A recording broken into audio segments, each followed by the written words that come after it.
Hi everyone, my name is Alina and welcome to my channel.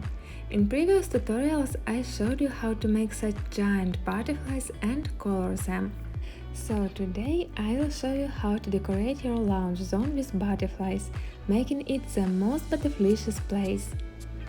This is a custom order for my client and soon they will fly to New York.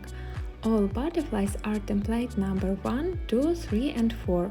You can find link for them and tutorial in the description. Just look how easy it is to decorate any space with the giant butterflies. And by the way, definitely wait till the end of the video, where I will be showing how to prepare your giant butterflies for shipping in the most efficient and safe way. And not just this, but also one of my biggest butterfly is almost bigger than me.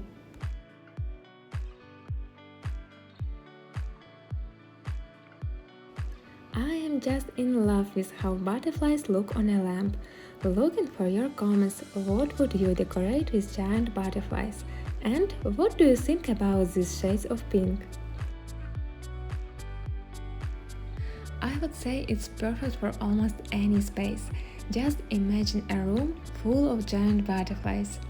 And here is an example of different colors ombre butterflies. And now I will show you how to prepare your butterflies for shipping. Just carefully fold wings, put all your palms under the wings and fold them, making the butterfly ready to fly in the safest way. Next, repeat the same with all other butterflies. Just hug them and they will be ready to fly with you to any location. I will continue to fold wings and prepare butterflies for shipping. And see you this Sunday for a new tutorial.